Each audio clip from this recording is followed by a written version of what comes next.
Family and friends in Mountain View are coming to grips with the shocking murder of a college student, 22-year-old Rebecca Gould. This beautiful young woman with her whole life ahead of her goes missing, and the whole town was on edge. It was so unusual for something like that to happen here. The police found this very bloody crime scene. It scared everybody. There was a lot of rumors, a lot of speculation. It divided the whole community. There is so much he said, she said. What is the absolute truth? What do we know for certain? I thought the investigation was in serious trouble. The narrative that we had been fed by the police was wrong. He told me there are certain cases that will never be solved. Crazy. Something completely random has happened, and that didn't make sense. If you didn't kill her, you know who did. And if you know who did, you have got to come forward.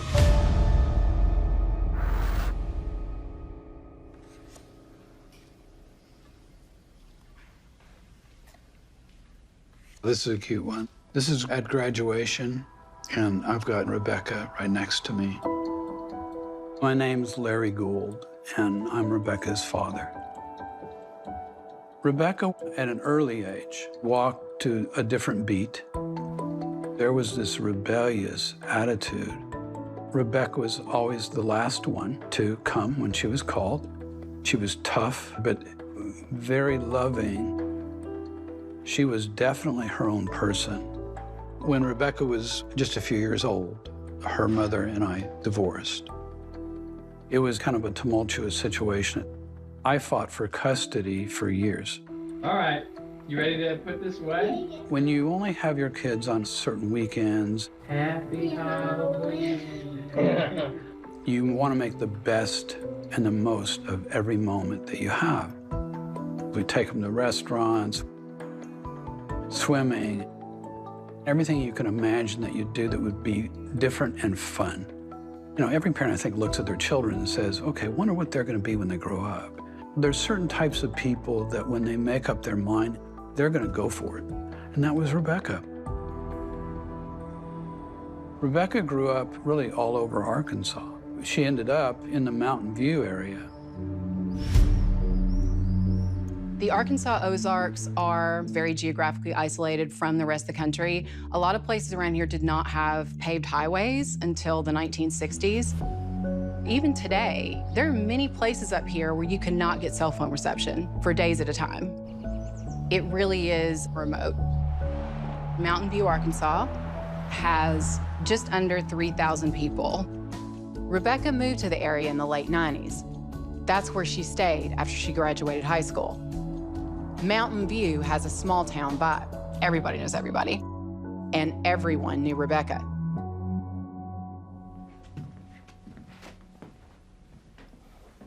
Rebecca was one of the most beautiful people I knew, inside and out. In 2004, she didn't have a place to live, and I had an extra bedroom, and we just got to know each other through living together. I had 2 weenie dogs, and she had her dogs, and so that kind of bonded us. Rebecca was fun-loving, free-spirited, feisty. She wasn't afraid to back down from a fight if she needed to, but at the same time, she was very caring and very giving. In 2004, Rebecca was 22, and she had been dating Casey McCullough. Casey and I first met whenever we were working at Sonic. We hit it right off because, well, we shared a taste in music, movies, and just art all together, and we became friends. He sang and played the guitar. Whenever you're working, especially in fast food, you kind of got to entertain yourself to get through the monotony, you know, and Casey was good at entertaining. They had brought in a new general manager, and he brought with him some of his friends. In that group was Teresa Apple and Rebecca.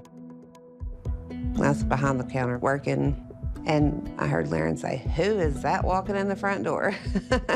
And Casey's like, "Oh, no, she's mine. She's beautiful." Casey and Rebecca became inseparable, And Casey kind of became all about Rebecca. She always said how sweet he was, you know, how he just kind of doted on her. But at the same time, Rebecca was going through a period of transition. 22, it's a time in our lives when we're figuring out who we're gonna be, what we're gonna do. Sometime in late summer of 2004, Rebecca asked to talk to me privately. She wanted to move over to the Fayetteville area to go to a college there that would prep her to be accepted into the University of Arkansas. Her goal was to become a Razorback. That's what she wanted. But she made a comment to me that I'll never forget. She said, "Dad, I want to be like you." She meant to make something of her life academically and to go on and grow. Rebecca had a sister, Danielle. She was 1 year younger, and so they were very close. She and Danielle had moved to Fayetteville, Arkansas. They were going to a community college there, and on weekends, Rebecca would come back down with Danielle. Danielle would stay with her boyfriend at the time, and Rebecca would stay with Casey.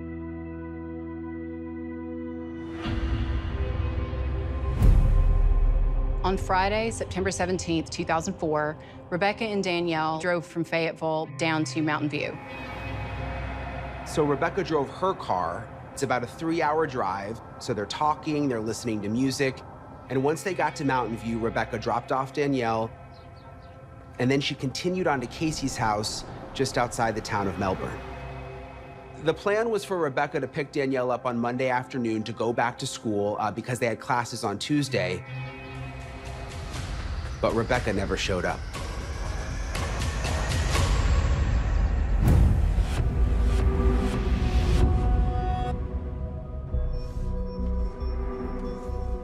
I was at my office, and there was a phone call. It was from Rebecca's mother, and she was frantic. Danielle was upset that Rebecca didn't show up to pick her up, and then there were calls made to her cell phone, and there was no response, so I shut my office down, drove to Melbourne.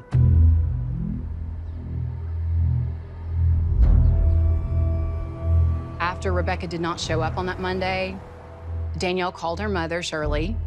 They started to call friends. They were calling Casey, everyone they could think of, and they couldn't find her. Tuesday morning, Shirley called the Izard County Sheriff's Department to ask police to do a welfare check on Rebecca. In a welfare check, you're just looking for a human being. You're not looking necessarily for evidence of a crime. At 8:30 on Tuesday morning, that deputy who was dispatched stopped by Sonic and located Casey, and the two of them together went to Casey's residence. When the deputy arrived at the trailer with Casey, they looked around.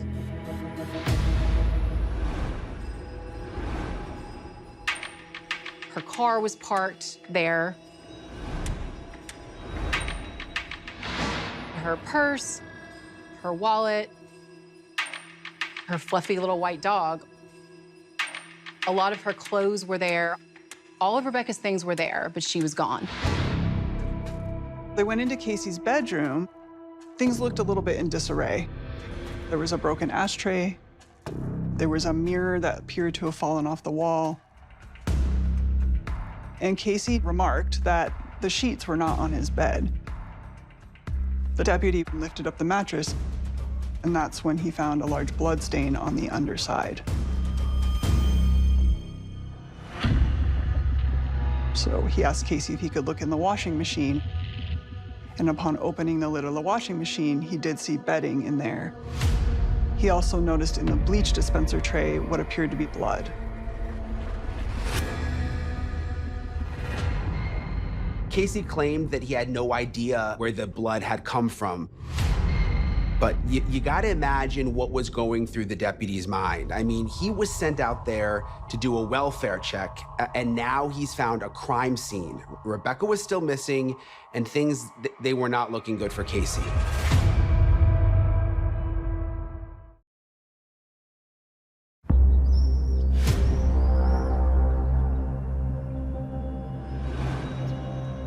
Once the local police found the blood on the mattress, they did exactly the right thing. They immediately turned the case over to the Arkansas State Police. When Arkansas State Police investigators arrived on scene, they found a very large blood stain on the carpet, blood spatter in the corner of the bedroom, bloody pillows stuffed under Casey's bed, and a wash rag underneath his bed.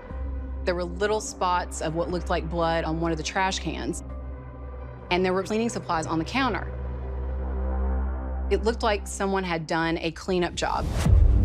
The back door of the trailer appeared to have been broken in some form or fashion, as if someone was trying to break in or out of it. When they inspected the back porch of the house, they found blood smears on the steps.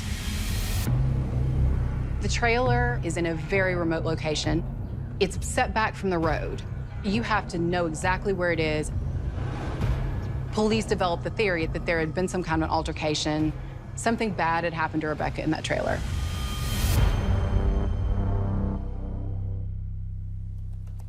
I was working at a local newspaper. I had been there for about 7 months. I had done a lot of local reporting, local government, small town stuff. I was young. I was just out of college. I got a call, and a woman told me that her niece had vanished. And so I got in my truck, and I drove south to Melbourne. I arrived at the sheriff's department. I met Dr. Larry Gould. So you arrived in Melbourne. Did they tell you about blood in the trailer? Or... I didn't know any details. The sheriff told me that Rebecca, she's at least missing. I thought, well, we just have to find her. We all paired up differently in the search. The search efforts were primarily focused around where the McCullough residence was.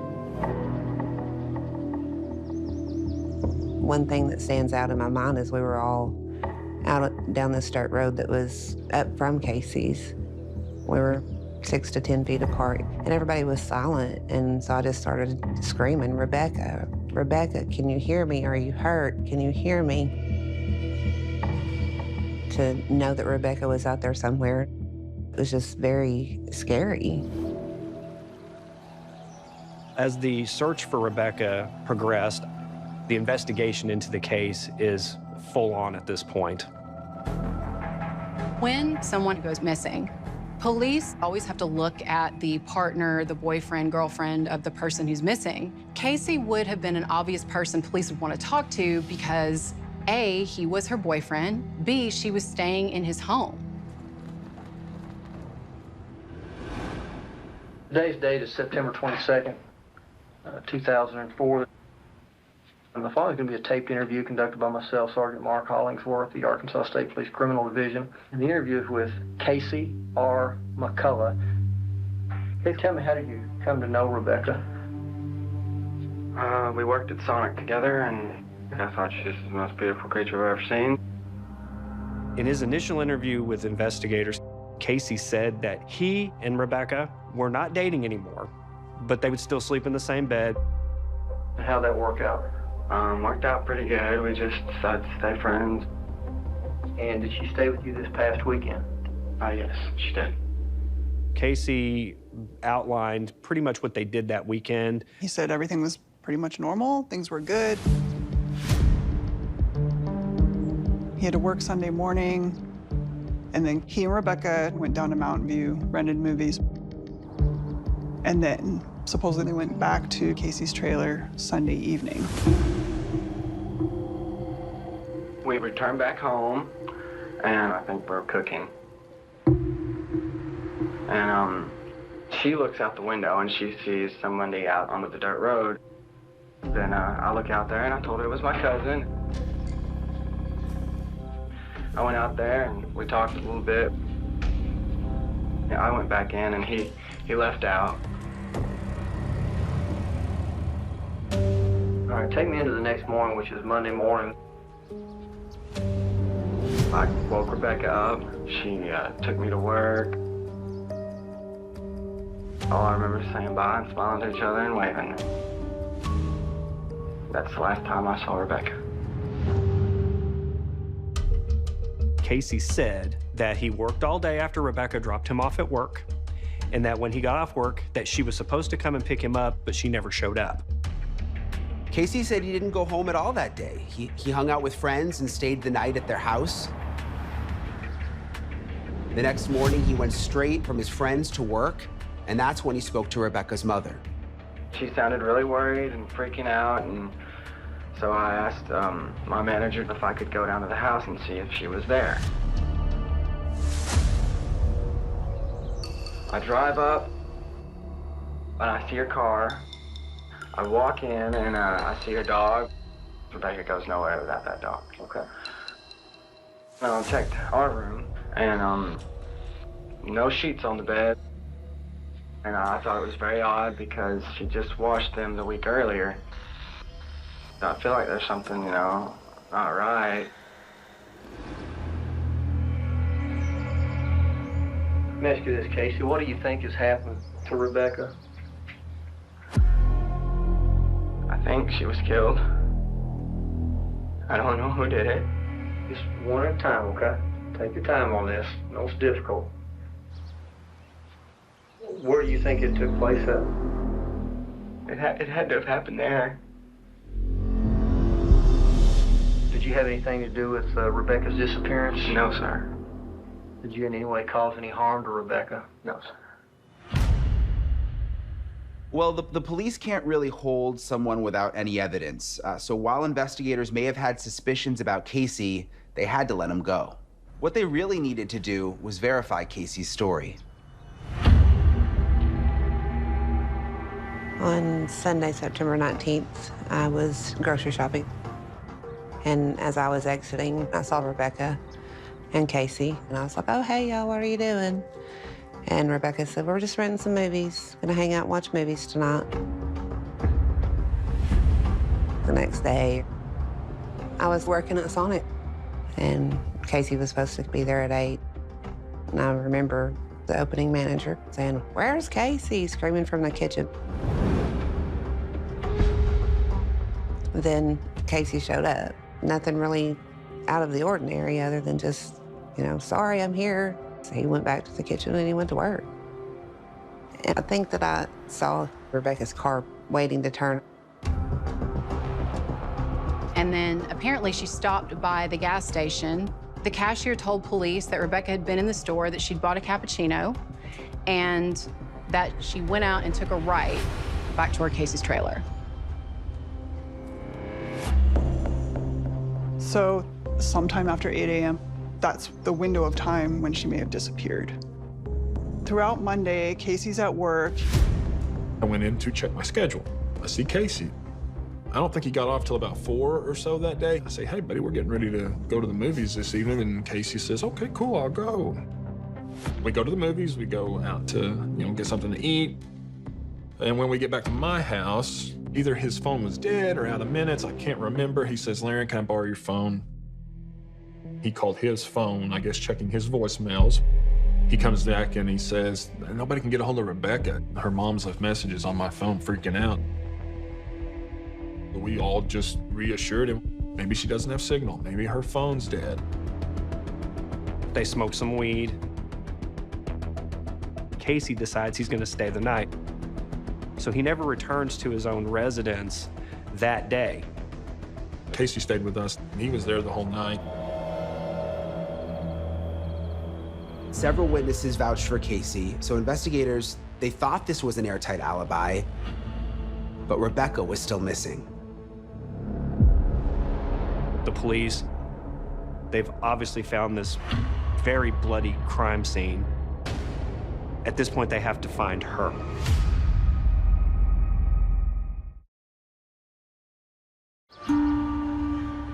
Police in Izard County are performing a wide-scale search in an effort to find a missing Mountain View woman. Each day that passed, the panic slowly came in. Each day a little more, and a little more.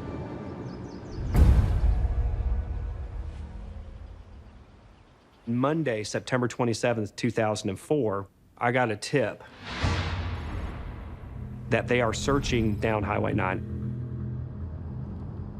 As I was coming onto Highway 9, I noticed in the sky, there was a few at first, but I noticed vultures.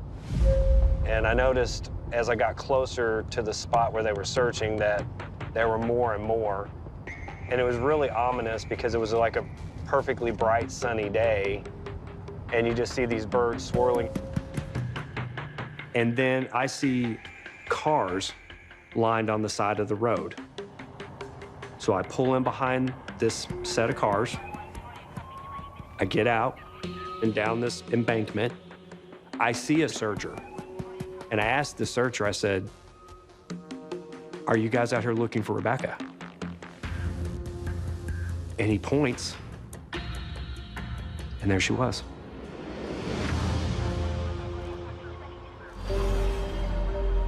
Rebecca's body was found very near the side of the road. It's a steep incline. It looked like she had been dumped, like someone had tossed the body down. She was partially clad in just a t-shirt and a pair of underwear. She was in a, what I would call, loose fetal position. She had been dead probably for about a week. I arrived back at the sheriff's department, and Dr. Gould comes walking up to me, and he asked me, he said, "Did they find my daughter?" And I said, "Larry, you need to go talk to the sheriff." At that point, he grabbed me and said, "Did they find my daughter?" And I said, "Yes."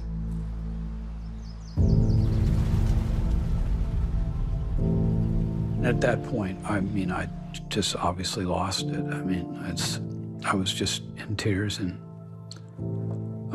still to this day, I mean, I had wanted to see her, and they told me you shouldn't. And that can play on your mind.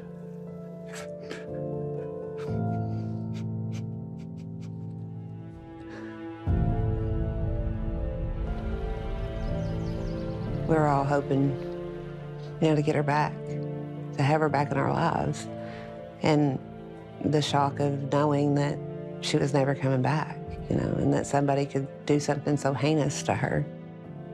It was very hard to come back from that. Family and friends in Mountain View and surrounding communities are coming to grips with the shocking murder of a college student. I would not say at this point that we have cleared anybody as far as being a potential suspect, nor have we zeroed in on any one particular solid suspect.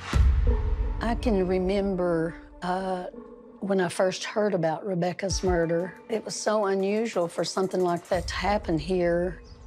The thought that someone would come in and kill Rebecca just kind of rattled people's minds. Did she know the person? Was it a stranger just come through? It kind of scared everybody. Police, when they're developing a list of suspects, they want to say, okay, was she having conflicts with anybody? People did say Rebecca could scrap. Yes, she loved her friends, but if you got in her face, there would be a fight. There were a lot of rumors at the time.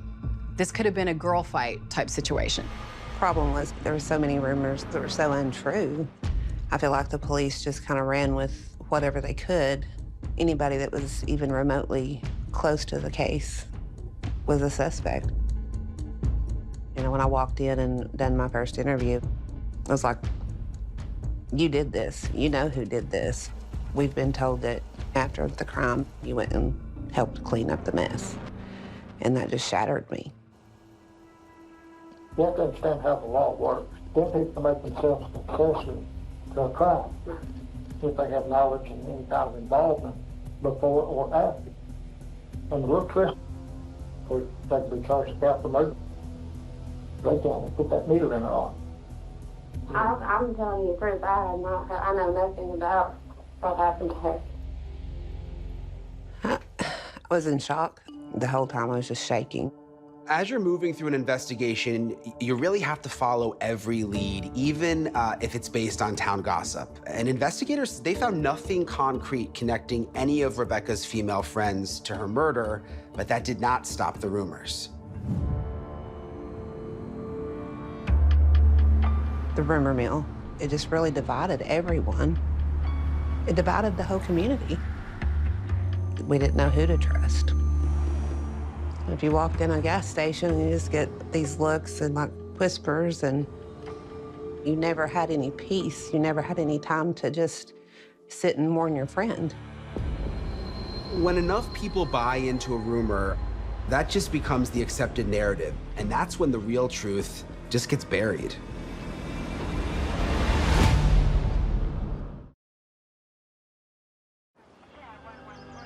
We now know that it was a horrific crime.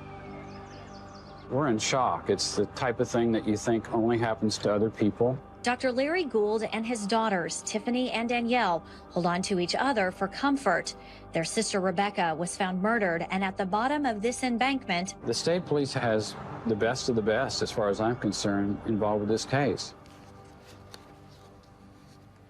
I did what everybody does when these things happen. You trust law enforcement. But this is the preliminary aspect of a criminal investigation, and they're not going to tell you anything. As with any investigation, only members of law enforcement knew what Rebecca's injuries were. None of the details from the autopsy were made public or shared with Rebecca's family. The official cause of death listed by the medical examiner was blunt force injuries of the head, and the official manner of death was classified as a homicide. She had basically a shattered nasal structure, so she'd clearly been hit in the nose. And then she also had 4 to 5 fractures on the left side of her head. Whoever hit her really hard. The medical examiner did say Rebecca possibly could have been strangled, but he couldn't make a conclusion on that. The medical examiner also could not determine whether Rebecca had been sexually assaulted because of the level of decomposition that her body experienced.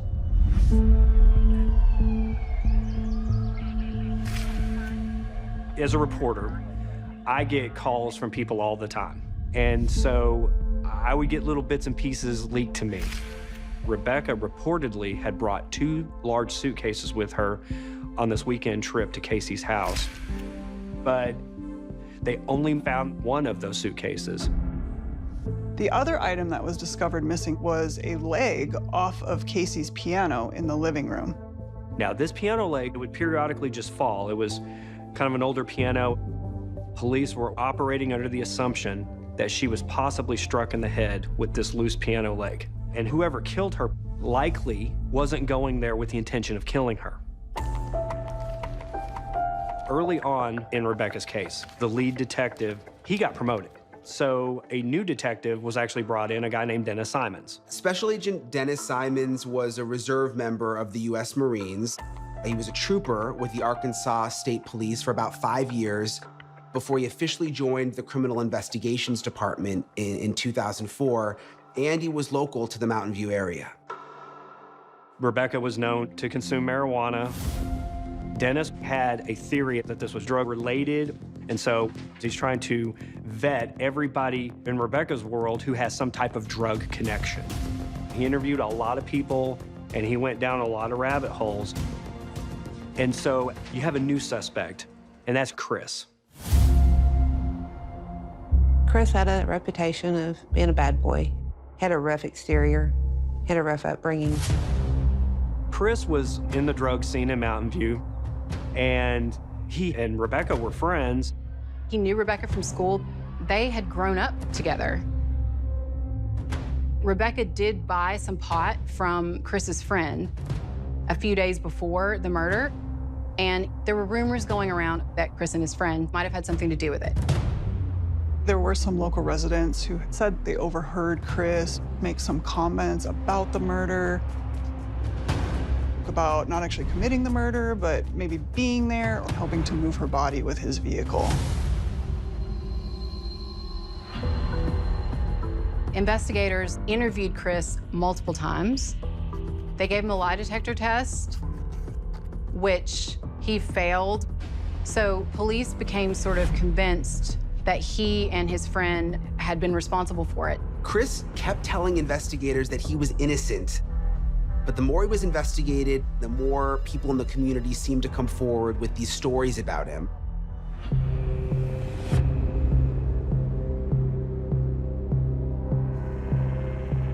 Last time I gave you any stuff to try to help you out in this investigation, like a lie detector test, I'm supposed to have a question on there.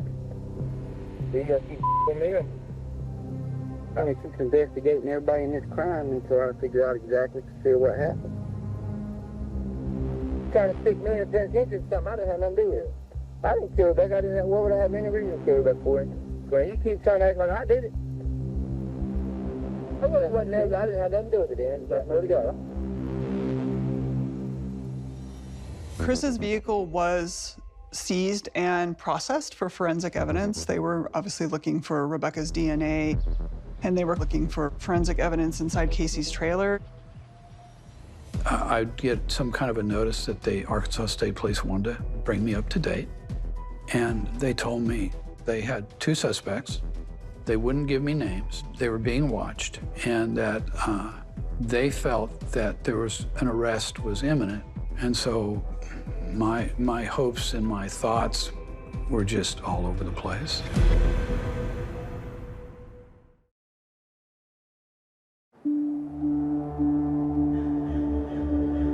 The lead investigator in the case, Dennis Simons, he was telling people that Chris was the guy. But they never found any evidence that he had been to that trailer or that he even knew where it was. No evidence, no DNA, nothing that would put him at the crime scene. Despite all of the rumors swirling around Chris, the prosecutor on the case eventually told Dennis Simons that the evidence was just too circumstantial, and in order to charge Chris and his friend with Rebecca's murder, he needed more.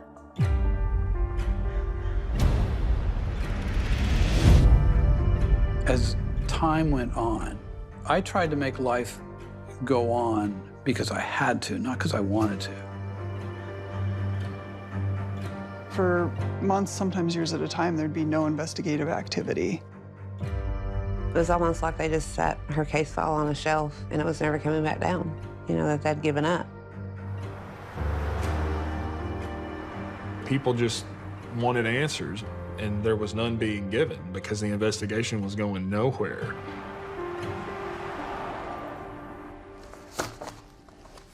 I didn't have any updates, any facts, none.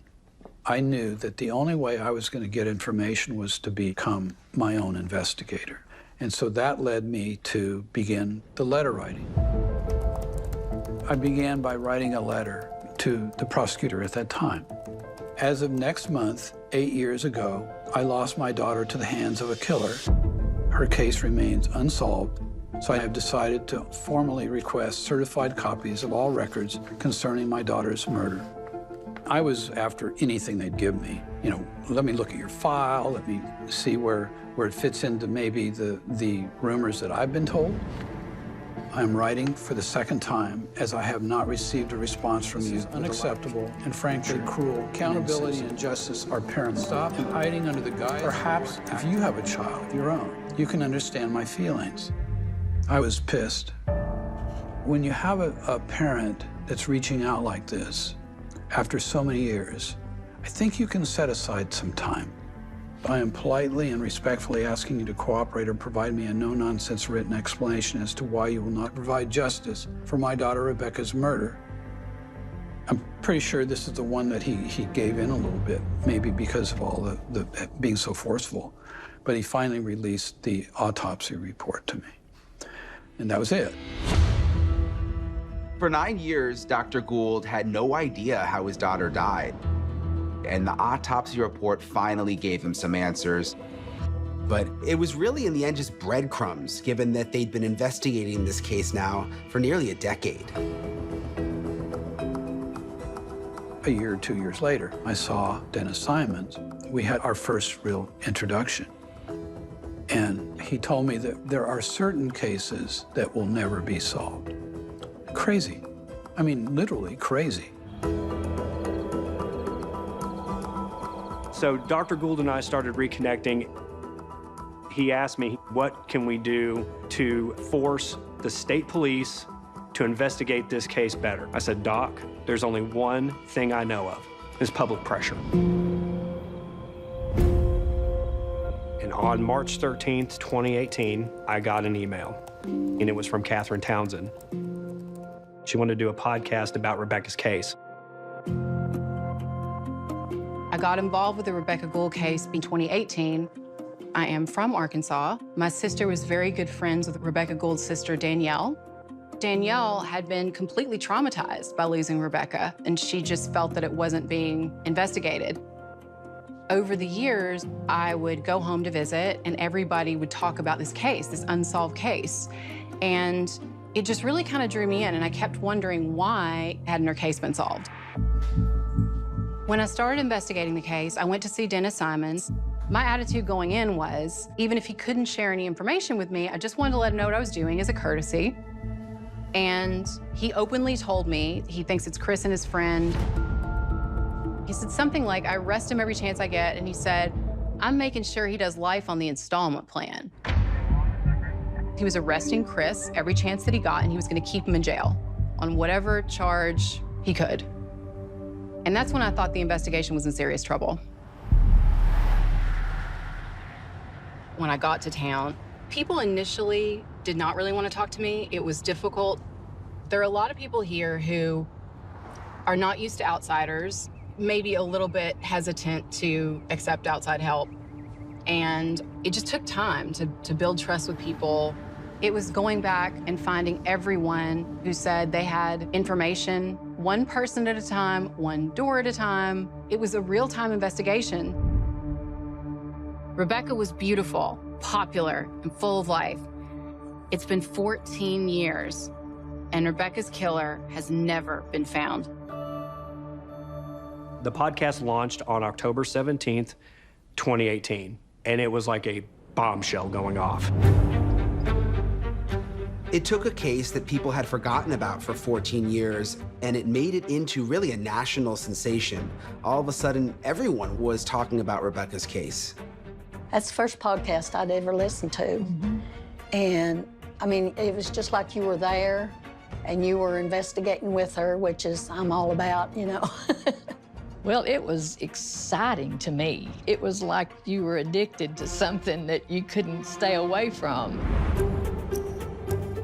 All these groups started forming on social media. There were a lot of like theories and innuendo that kind of boiled back to the surface again.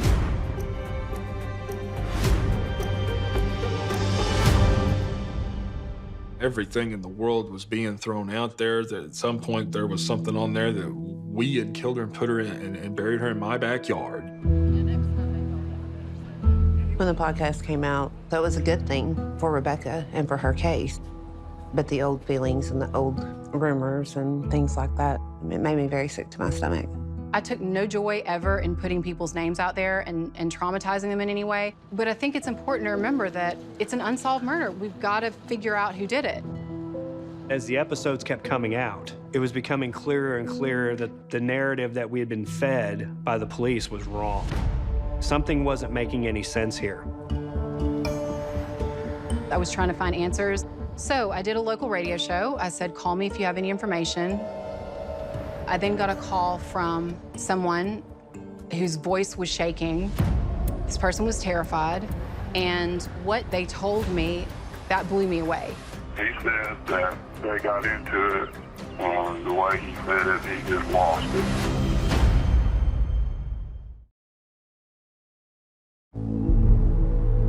I got a call from someone who said that they had worked with Casey, putting up like cell phone towers in the years around 2010. And they said that Casey was drunk and was sort of talking about the case. Casey had told them Rebecca was trying to break up with him. And, you know, we aired a short interview with this person on the podcast. He said that she was telling him that this would be the last time that he saw her because they were, I guess, coming to an end. They got into it, the way he said it, he just lost it. When he said he hit her with a wooden object, he said on his way, he stopped on the guy bridge and threw it out.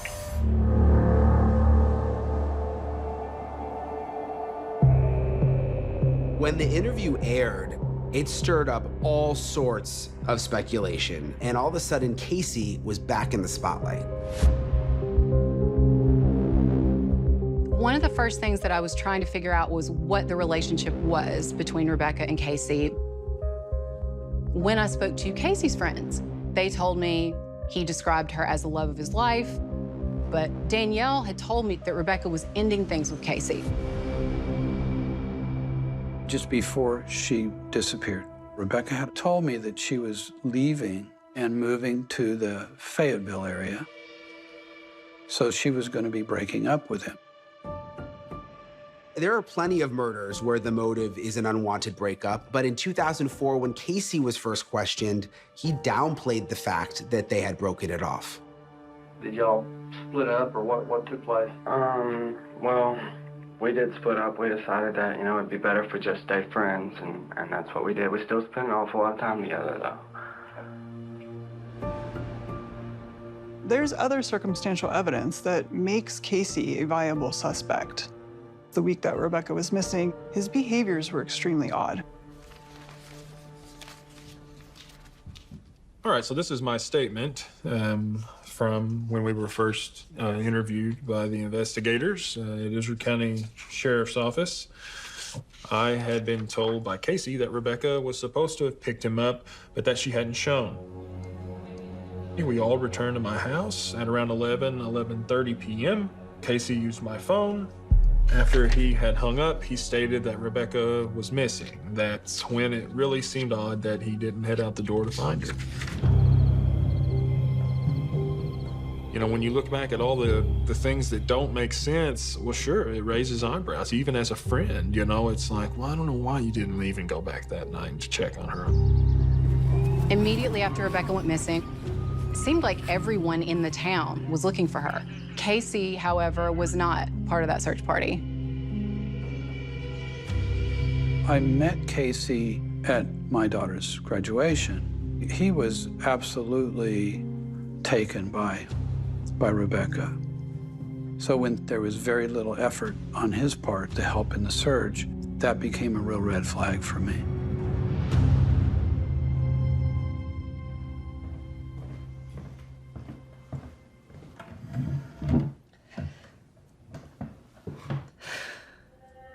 I met Casey in 2010 in Texas. My dad was a project manager for cell phone towers. And he had a worker from Arkansas that he'd been working with. And that person brought on Casey. He was kind of a hipster dude, cute, had a little swagger about him, I guess you could say. I would not have guessed that he was from Arkansas just from like talking to him. He felt a little more cool than that. He had a very fairy tale way of looking at life. Eventually, he just moved in, pretty much. Casey told me about Rebecca when we were getting to know each other. My immediate reaction was I felt bad for him, for what he had been through. I could tell that he cared about her a lot. It seemed like he really loved her. I didn't even ask him if he was a suspect. He was such a nice guy that it was easy to go, there's no way he did it. So we go to Arkansas.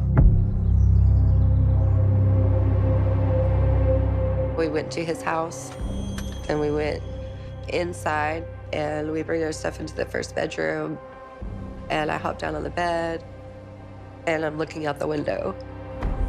All I could think about was Rebecca. And I was thinking, wow, this is so far from everybody. Like, he could get away with anything out here. I just couldn't take it anymore, and I asked him where her body was dumped.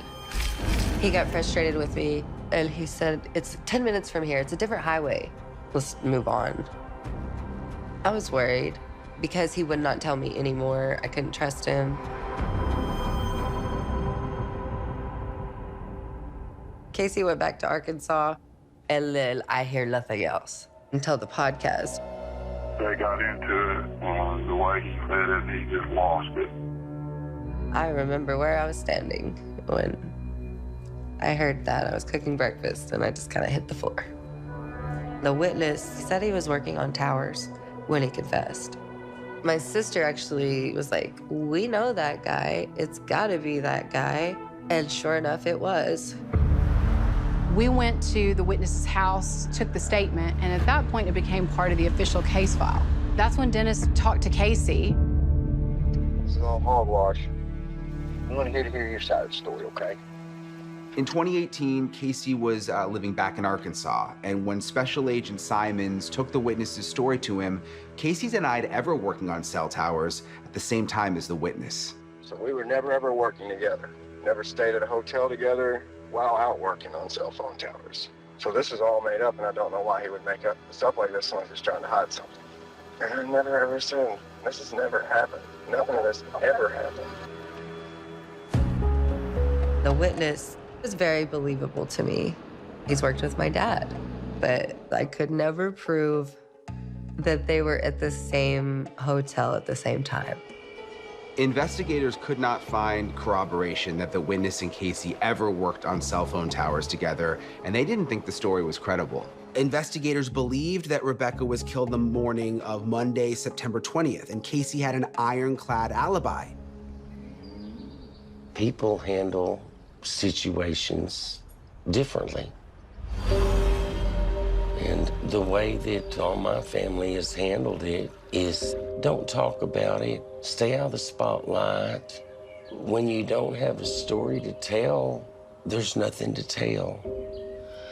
Casey McCullough is my son.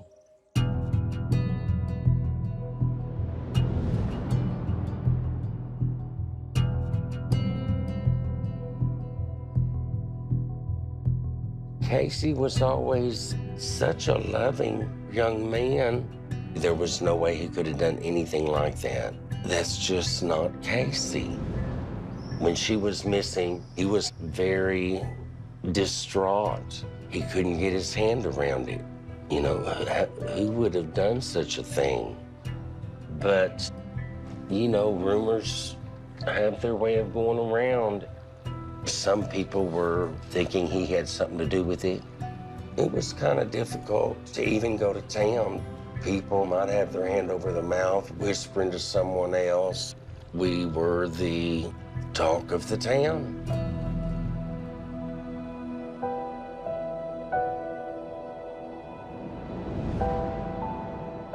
Ultimately, Casey kind of just became a recluse and sequestered himself from everyone. And he was just different from then on, as you would be, you know. I believe in my heart that there's no way Casey would be involved in anything that would be harmful to Rebecca, you know. So the longer this goes unsolved, you start to think something completely random has happened that none of us can see because it is just so random.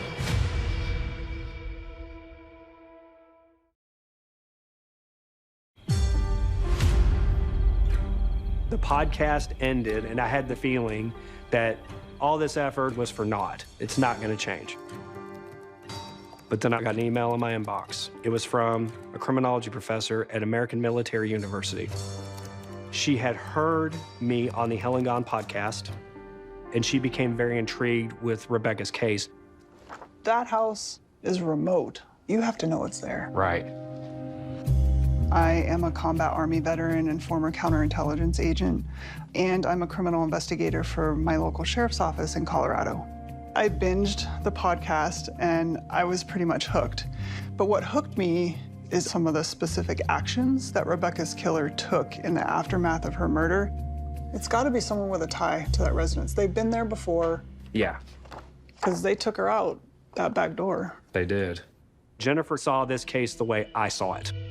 Whoever killed Rebecca Gould moved her body and cleaned up the mess. These are critical details that cannot be ignored. That means that the killer has an intimate connection to the house.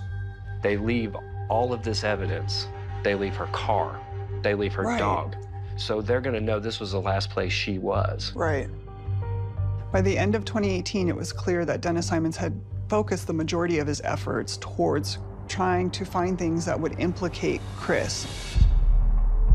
But why would he stick around and remove Rebecca's body to a secondary location And why does he care about cleaning up Casey's bedroom? When you develop a theory about a case, if your theory is wrong, you will potentially miss key details that could lead you in other directions. You just dismiss them because they don't fit your theory. And I promised Rebecca that I would find her killer. It was a promise to never quit. She deserved that. So I filed a complaint with the Arkansas State Police against Dennis Simon. One of the things that I mentioned was if this case is ever going to be solved, that Dennis Simon would have to be removed and another investigator brought in. In 2020, out of the blue, I got a call. I saw the Arkansas State Police number flash up, and I picked up, and this person said, "My name's Mike McNeil. I'm a new investigator on the case. I hear you may have some recordings for me."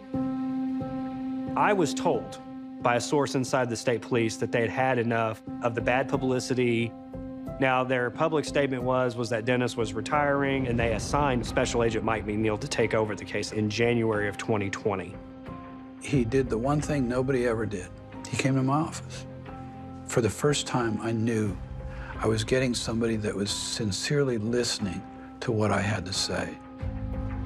And he did exactly what I asked to be done in my letters. Go back to the beginning. Going to attempt to interview Casey McCullough. It's March the 16th, 2020, at approximately 3:30 p.m. It's nice to finally meet you. Yeah, I was waiting on you. George and I did have communication with Mike, and I could just tell from some of the questions he was asking us that he was looking at the McCulloughs. Casey, listen, man, whoever did this spent at least an hour or more doing laundry and trying to clean up. That's what I always thought. I was like, why would someone do that? And then the first thing that crossed my mind is they were on drugs and they didn't realize what they were doing. Chris, his adopted parents, they owned a trailer like 5 minutes down the road. Did y'all check that out? When Casey talks to Special Agent McNeil for the first time, he throws out the same theory that the previous investigator had, but McNeil completely dismisses that idea. People on drugs that kill people flee immediately or they burn the place to the ground. You think Krista's gonna hang around a homicide and do laundry? Listen, there is so much he said, she said in this case file. What you do is you focus on what is the absolute truth. What do we know for certain? Mike McNeil clears Casey because of his alibi. He clears Claude, Casey's dad, because he was driving a truck in upstate New York at the time. And then he starts going one by one through all of the male members of the McCullough family that had ties to the trailer where Rebecca was killed. At the same time, Jennifer and I decided that we were going to start a Facebook page. Unsolved Murder of Rebecca Gould. And we started getting a flood of members. We wanted as many people as possible. And we never censored comments. We actually encouraged people to brainstorm, give us your ideas. We followed it every post. Every step of the way. Every step of the way, and we'd call each other and discuss it. What do you think? Or what do you think? People were constantly fighting online. Like, if it was one of Casey's friends or one of his relatives, they were defending him, and then somebody would chime in and say, oh, you must have had something to do with the murder too. And it was just conversations like that, and they would just erupt. My sister was very vocal on the webpage.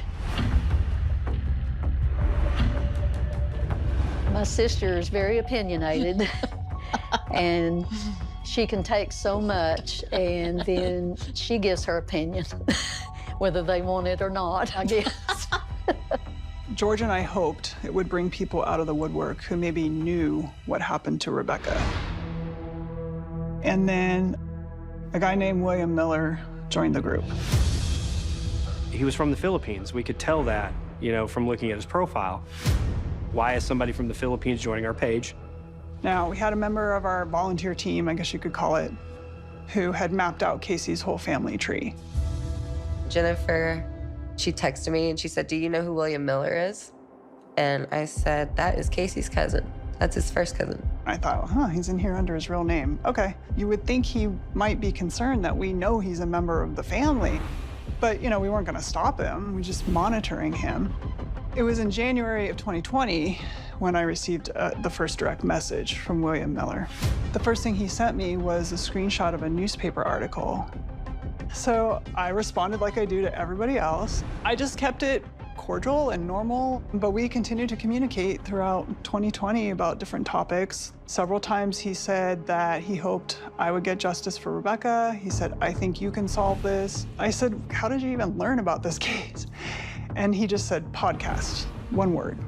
A couple months later, I brought it up again. I said, I can't remember if I asked you, but have you been to Arkansas? Like, did you know anybody, like, related to this case or something like that? And he responded with, I've been to all 50 states. I said, okay, so he's definitely trying to hide his relationship to Casey's family. We had done our research and we knew that he'd been living in Texas in 2004, and he had a fiance and a small daughter. And then Jennifer and I learned something that was a bombshell. We found out that William Miller had been in proximity to Rebecca within hours of her murder.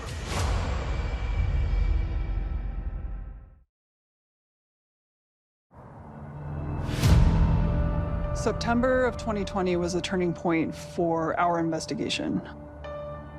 That is when somebody reached out to me and told me that William's brother, Jeremy Miller, had attended at Mount Pleasant High School in 2004. William Miller's mom, Linda, and his brother Jeremy had moved to Arkansas before the murder, and they lived 2 miles from Casey's house. The other part of the tip was that the day after Rebecca's disappearance, Jeremy Miller was taken out of school and never seen again. And when Jeremy was pulled out of school, there was another guy with the mom. He was described as definitely older than Jeremy, but not the mom's age. He was reported as acting suspiciously, like looking out the windows to see who might be around. The mom isn't married, she didn't have a boyfriend that we knew, like who else would it have been? We concluded that that probably was William Miller. That was the tip we needed. That was the turning point for us. And I realized his motive for joining the Facebook group was probably much different than I originally thought. Now, here's the thing. The police knew that William Miller had been in town that weekend. Remember, Casey had said that a cousin of his had come to the trailer on Sunday night. Rebecca, she looks out the window and she sees somebody out on the dirt road.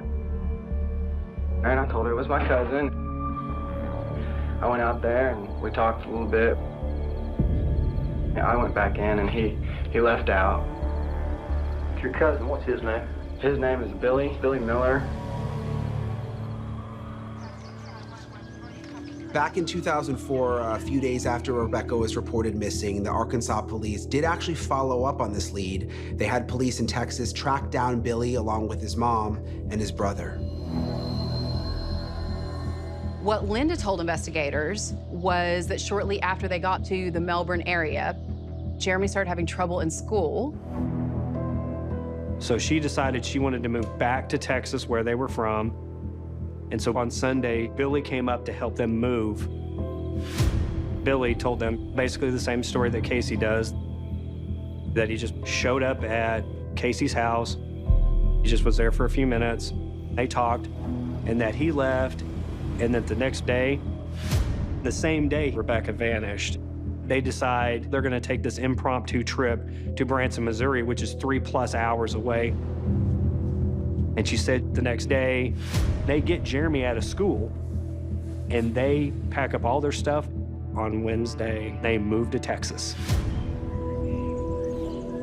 The Arkansas State Police apparently found the answers pretty satisfactory, and then that was the end of it. They talked to them once. After that, that lead was left alone for 15 years. As soon as we found this out, we start going over the things he was saying on our page. It was clear from his messages that among all of the McCulloughs, he was the one who really focused in on some of these details. So I made sure that the person who reached out to us went to Investigator McNeil and told him there's recollections.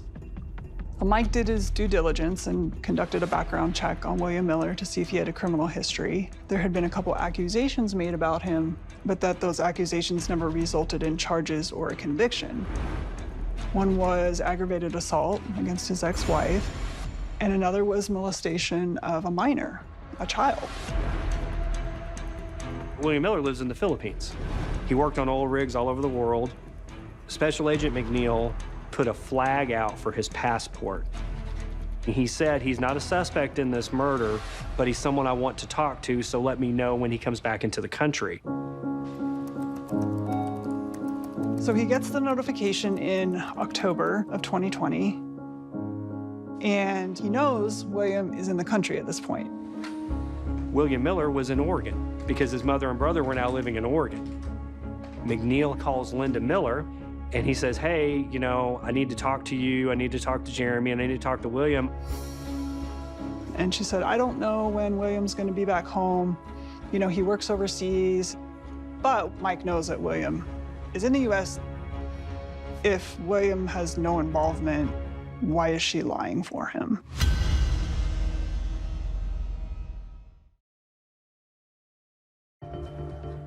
After Linda Miller and Mike McNeil first connected, a couple days later, she called Mike back and informed him that William would be around in the near future.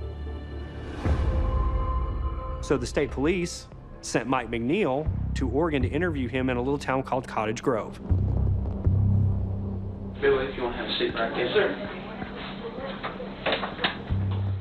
You can take that mask off if you want to. I'll sit over here. We'll try to stay 6 feet apart. Sure. And that kind of thing. So how's it going? Yeah, it's going all right. Yeah. William Miller goes into the interrogation room to talk with Mike McNeil, and they're having a pretty bland conversation about the case, the facts. Mike's building rapport with William, making him feel comfortable, all the typical stuff you do to put somebody at ease. You got any kids? I got 2 kids. In the Philippines? Yeah, in the Philippines. Now, one of the key turning points is when Mike tells William, you know, there's others in your family who have been willing to take polygraph tests. If you ever make it back to Arkansas, maybe we could, you know, get you to take a polygraph, because a bunch of people have taken polygraphs in that thing. You know, what are your thoughts on that? You know, whatever you want, I'll give it to you. I don't have nothing to hide. Yeah. Mike basically says, well, you know what? Maybe this police department here has a polygrapher on staff that's available today. Hey, Sergeant McNeil. Hey, do you happen to have a polygrapher in town? Do you know, do you have somebody available that could do a polygraph if we needed one? Meanwhile, the polygrapher is already at the station ready to go. Immediately, you can tell William's body language. He starts tensing up. But it doesn't hold up in court, correct? Right, that's, I'm not a polygraph guy, and when the polygraph guy gets here, he'll explain it all to you. Moments later, the polygraph guy is in there, and now William's trapped. Hey, Bill. Hello, sir. Hello, how are you? Good, my name's Dave, I'm a state police detective. He is asked several specific questions about if he had anything to do with Rebecca's murder. First question is, did you cause that woman's death? Second one is, did you cause that woman to die? No. And then the next one is, are you responsible for causing that woman's death? No. Okay. So he gets through the polygraph, and then, you know, William pretty quickly asks, how did I do? You failed the test. I failed the test? Yes. And so my heartbeat felt like it was just beating out of my chest. Yeah. And so what that tells me is that, there's a couple things this tells me, right? It tells me that this doesn't tell me that you're a bad man. It just tells me, hey, when you answer that question, you're not telling the complete truth, all right? You can see it, the stress is just like emitting itself from him. And then he goes, I think Mike has some things to show you. So they switch. Mike McNeil comes back in the room and sits down. And he's got a folder with him, you know, with some files. He opens it up, and he shows William a picture of a rag. The rag that was found underneath the bed. this is a washcloth that was under the bed that the killer used to clean up. It was wadded up in a ball, okay? We've got the killer's DNA on that washcloth, okay? Would there be any reason for your DNA to be on that washcloth? It shouldn't be. Shouldn't be on there. Then Mike McNeil goes to a second picture, and it's a picture of the inside of Billy's truck, the one that he owned at the time of Rebecca's murder. He had had the Texas Rangers track this truck down and had pictures taken inside of it. That truck look familiar? Yeah. Yeah, that's your truck. Yep. Okay? Biological evidence, Billy, lasts for decades. Then comes really the turning point. You know, Mike brings out a photo of the floorboard of William's truck. We got Rebecca's DNA next to the gas pedal in your truck. Mike McNeil is using a time-tested technique here, the bluff. He's got no evidence linking Billy to this crime. The wash rag, the floorboard, there's no conclusive DNA on any of it, but he wants to see how Billy will react.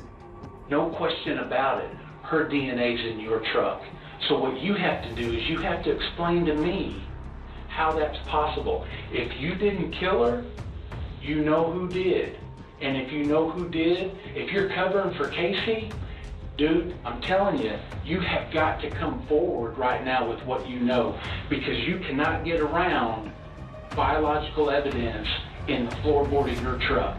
So tell me what happened, Billy. Tell me. I did not kill her. Who did? Tell me, Billy. Just tell me. Tell me what you did. How it happened. When I speak to my mom outside, I want to talk to her outside. Outside, and I promise to come back in here and tell you whatever you want.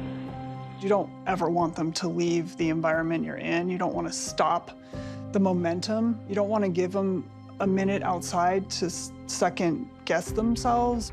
And Mike knows, like, he doesn't have anything to arrest William on, but he knows William can walk right out the door. What if I give in to this request? And his mom's like, let's go. It's very, very risky. I'm not gonna run from you. Just let me go talk to her right outside the door. You could be. I need to stay in your presence. And then Mike McNeil does something that I'm still astonished. He lets William get up.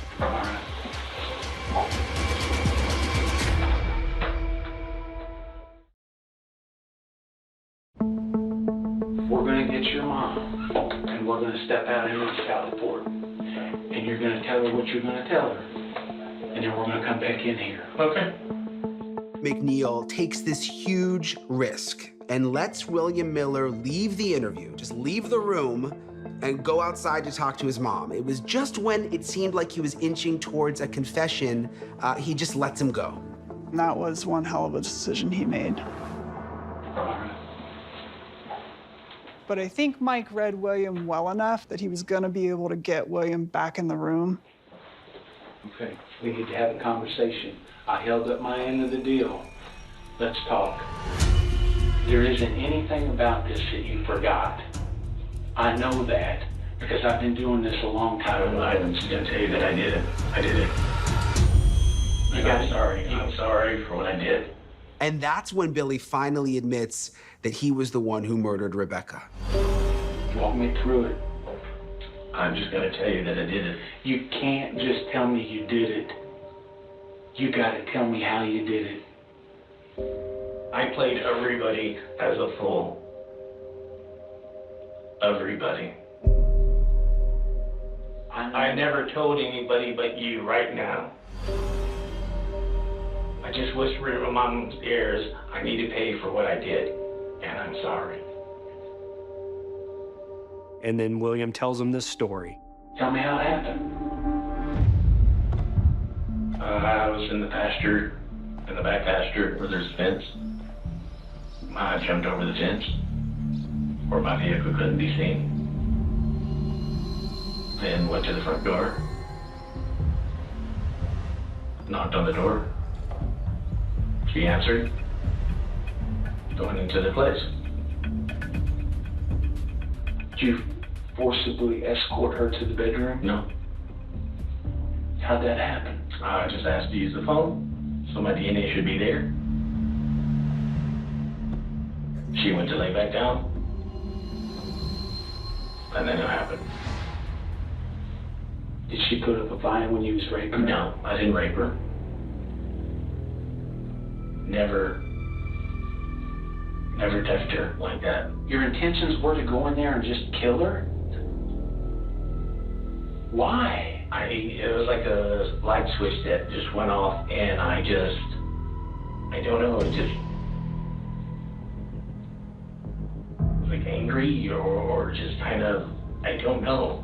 Billy goes on to say that after he hit Rebecca, he strangled her with a necktie that he found in Casey's bedroom. He said he put the tie in Rebecca's suitcase. I took the bedding, put it in a suitcase, and then, flipped a mattress. And then, because there was blood on it, and then wiped up everything the best that I could. Where's the suitcase? Let's go to Arkansas and I'll point it out to you where I threw it. When I talked to Danielle, she said Rebecca's oversized black suitcase was missing. Billy knew where the suitcase was. That was hard physical evidence that could tie him to this murder. The suitcase was found on a piece of property that was across the street from the property where Linda Miller was living at the time of the murder. So next to the suitcase, investigators found a comforter. They found some sheets that matched the pattern of bedding found in Casey's washing machine back in 2004, but they did not find a murder weapon, no piano leg, no necktie. Breaking news update. A major breakthrough in a murder investigation that spans nearly 2 decades. An arrest has been made in the case of Rebecca Gould, who was killed in 2004. 44-year-old William Miller was arrested in Oregon after living in the Philippines for years.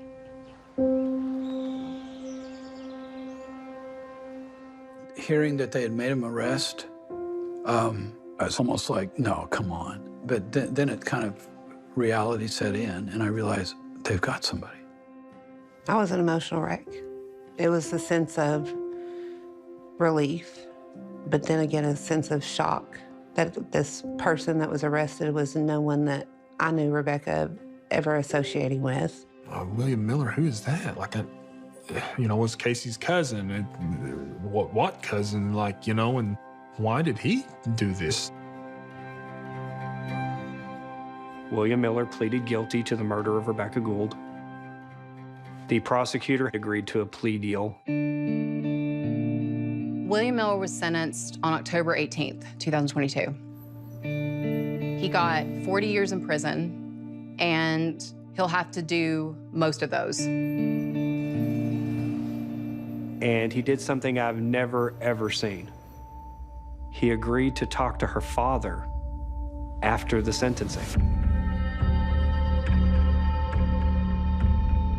I wanted to hear what happened. I wanted to hear the answers.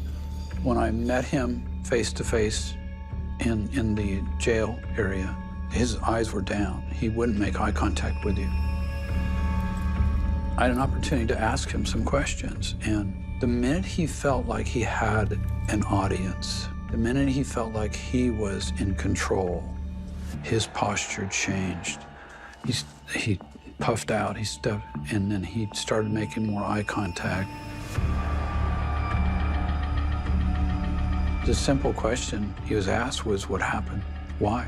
He said that he hit her and then immediately started giving her CPR. So, give me a break. He never strangled her, according to him, and he was attempting to revive her to save her life. His story completely changed. And so, did he rape her? Did he actually strangle her? I don't know. There's a lot of questions that don't have answers. The one thing that we know for a fact is that William Miller is a liar. There were several details that William Miller gave in his confession that did not make sense. He claimed that he went to the McCullough property early on Monday morning. He killed Rebecca, took her body, disposed of her over on Highway 9, several miles away, did a semi-cleanup of the trailer, and said he was back home before his mom and brother even got up for his brother to go to school.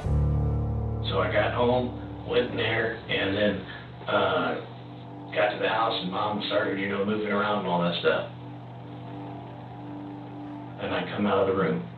Okay. So she thought I was in the room and all that stuff sleeping.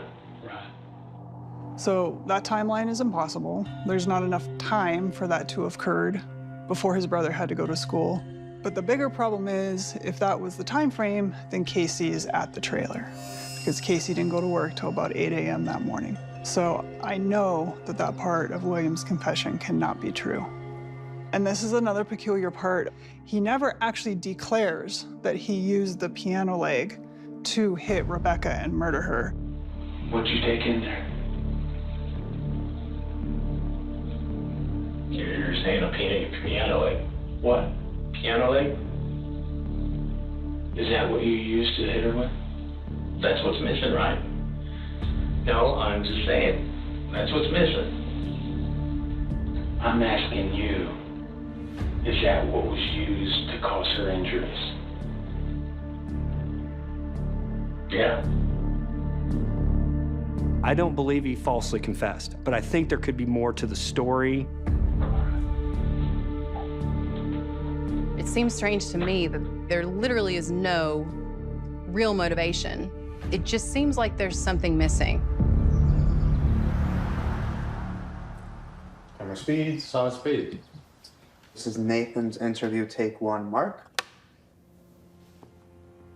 My name is Nathan McBride. I am Billy Miller's cousin. He was one of my best friends for a portion of my life. And for another portion of my life, he was my enemy because of the things he had done to family members and others. This is Nathan's interview, take one, Mark. My name is Nathan McBride. I am Billy Miller's cousin. Billy and I were very, very close for a time.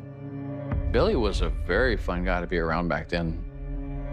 When he was younger, he was a very attractive guy. So he obviously got a lot of the ladies. But I think his charisma and his ability to persuade was exceptional. Billy had a shoebox full of photographs, Polaroids he had taken, of women in the act of, and without exaggeration, hundreds and hundreds of photos, all different women. This was his trophy, you know. I am not related to any of the family that's in Arkansas. That is on Billy's mother's side. So I had no knowledge of Casey or any of his side of the family whatsoever until I found out about the murder. 44-year-old William Miller was arrested in Oregon after living in the Philippines for years. It's still unclear what led police to initially suspect Miller or his connection to the victim. It was a shocker. But to be honest with you, whenever I started learning more details about it, a lot of light bulbs went off in my head.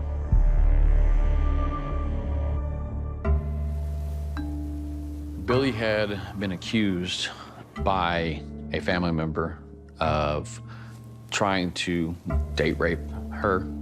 He had gotten her drunk and tried to take advantage of her. Even though I knew he was a sexually driven person, I didn't want to believe it.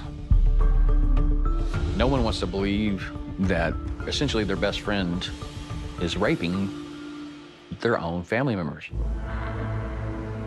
Around 2002, there was an allegation of Billy sexually molesting a child. That was when we stopped being as close as we were.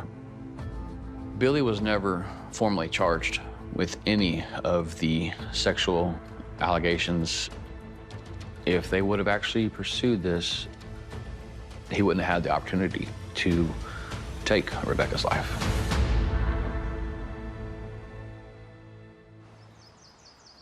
I believe Billy went to the trailer to try to have a sexual encounter with Rebecca. And her resistance sparked him to commit the murder. I do believe he was the sole murderer of Rebecca. As far as Casey or any of the other McCulloughs, I honestly think that they were victims of this crime, not near to the magnitude of Rebecca, but they were victims of Billy. Rumors have their way of going around, and with people insinuating or saying that Billy ended her life, but someone helped him, is just a farce. As far as me and my boys go, we did not know. Some people can't just drop the story. It's like a never-ending story. I am just glad that Rebecca's family got closure. One of the most curious things about this case is that William Miller got away with Rebecca's murder for a very, very long time. It's almost like the renewed interest in the case lured him out of hiding, and he almost couldn't help himself. I think he very much enjoyed the cat and mouse game that he played online, nobody knowing that he was actually the killer, that he could reveal himself when he wanted to reveal himself, and then he could go back into the shadows whenever he wanted to go back in the shadows. At the plea hearing, I was told that I had to write a victim statement. 18 years ago, my life changed forever. 18 years ago, many lives were changed forever. My precious daughter, Rebecca Christian Gould, was taken from us. You took away a chance for a young, tenacious, and blossoming girl to dream of her possibilities in life. You took away from me my opportunity to watch those things happen.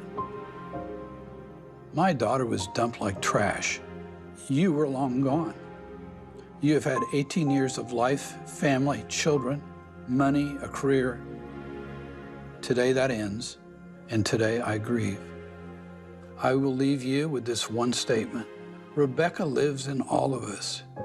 She will never die. Rebecca inspires us all to better our lives and to know that love and grace are words I will remember her by.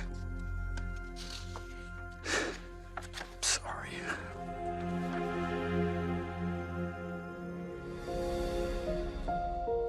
For me to walk away at this point is something that I emotionally have to do. I want other families and people not have to go through what I've gone through. The problem is that if the law enforcement labels a case like this an active investigation, they never have to release their file. These cases can go on for 15 or 20 years with one person in charge, with no release of information. There should be a process of oversight. There's a point in time when this is no longer a murder case, it's a cold case. I'm not here to belittle law enforcement, but I think they need to change their procedures and get a different cold case team to come in at a certain point in time. Turn it over to people that are trained for this next phase of it. If there's anything that's obviously been overlooked, purposefully or not, it can be caught. So I'm asking for change. And to me, that's my way of giving back. I want it to be called a Rebecca Law, to honor Rebecca.